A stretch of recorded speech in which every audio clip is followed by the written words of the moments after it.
With new consoles and their launch lineups releasing at the end of last year, it's understandable that some games were going to get lost in the shuffle. But I'm glad that before 2021's release schedule got into full swing, I was able to check out the Pathless, because despite its focused mechanics, it offers surprising versatility in its gameplay in addition to an atmospheric world that's just begging to be explored. In stark contrast to Abzu, the previous release from developer Giant Squid, the Pathless is a much more open experience, even from its earliest moments. Set on a tiered island that unfurls upwards as you progress, much of the game tasks you with collecting emblems that will allow you to bring light to a corresponding set of beacons, and the Pathless, true to its name, offers little in the way of overt guidance to these elements.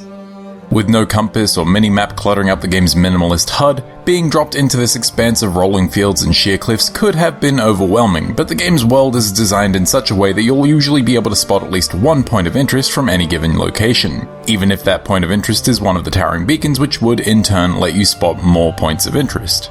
In addition to the beacons being super visible at all times, there are also more emblems than you technically need in each chunk of the island, so it never feels like you need to scour every inch of the world to progress. Even so, searching across the vast fields and forests of the Pathless never feels like a chore because moving through that space is so fast and fluid, and the stamina that lets you dash is tied to the game's core archery mechanic. Basically, you're able to dash so long as your stamina meter isn't empty, and you refill that meter by shooting arrows at floating targets out in the world.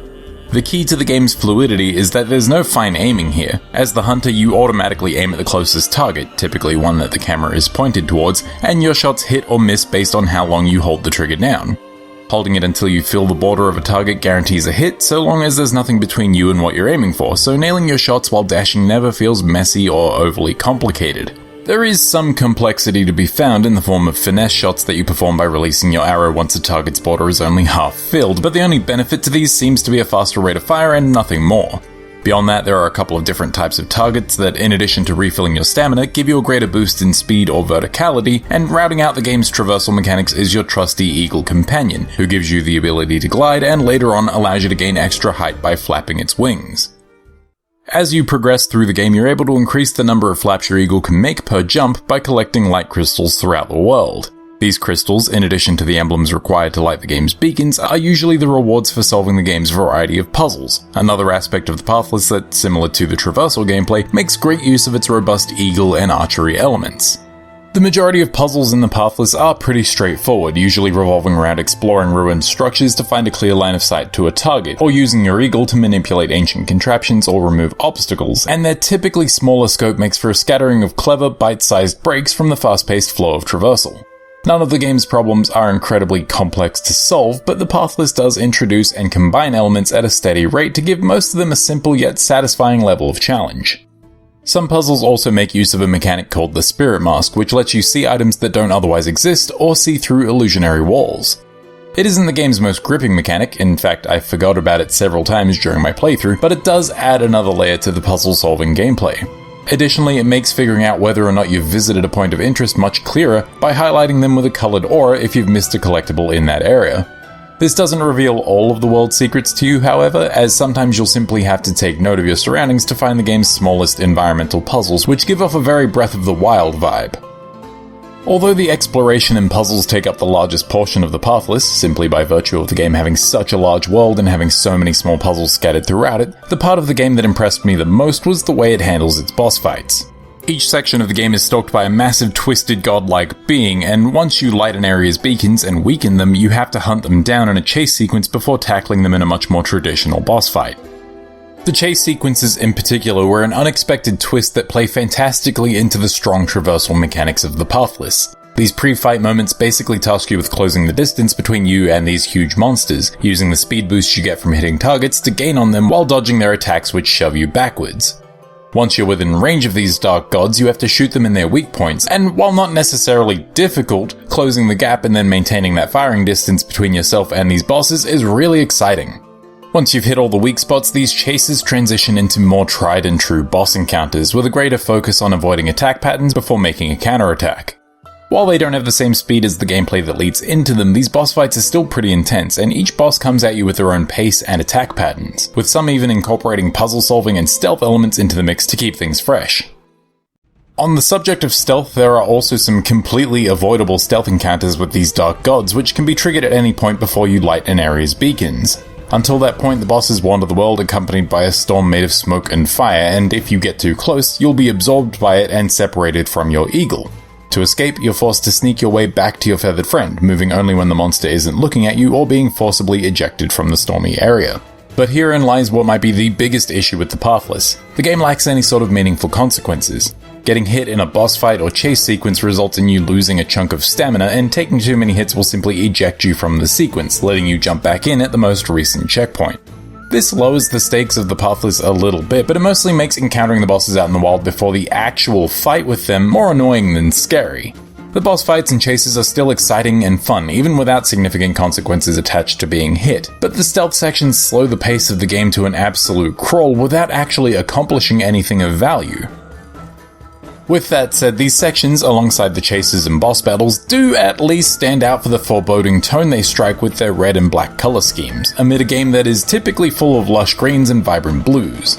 Honestly, I think one of the game's strongest elements is its beautiful world, which is home to a surprising variety of environments that are just littered with cool details, such as the bones of gargantuan creatures and the remains of crumbling structures. It gives the world this mythological quality that feels both incredibly old and somewhat otherworldly. This feeling is reinforced by a soundtrack that feels almost ancient in a way, thanks to its use of a wide array of esoteric instruments from all over the world.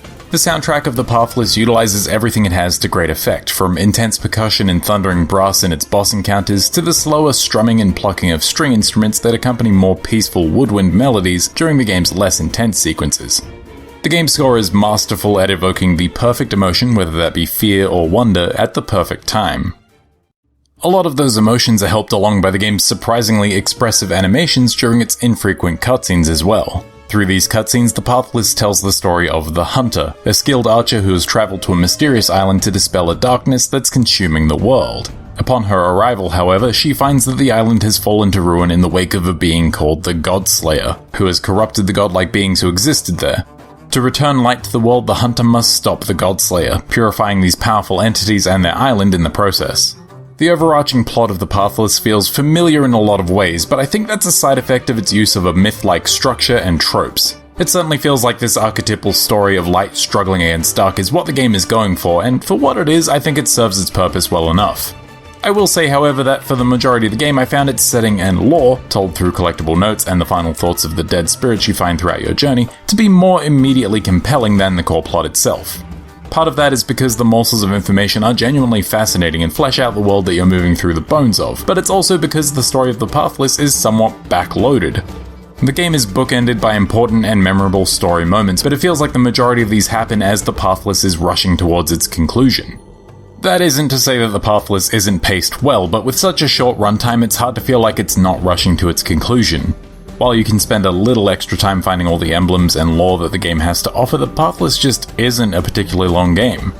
I'd like to think that I took my time with it and even found every collectible in certain areas of the island, and my playthrough still only wound up hitting the 6-hour mark. This isn't necessarily a bad thing though, as I think the game does a fine job of staying interesting despite its very narrow mechanical scope, and to stretch those mechanics any further would probably be a detriment to the experience overall. And for those who are desperate to squeeze every drop of gameplay out of the Pathless, there is that extra content to give the game a little additional staying power, though not every player is going to be satisfied here. With all that said, the Pathless is good.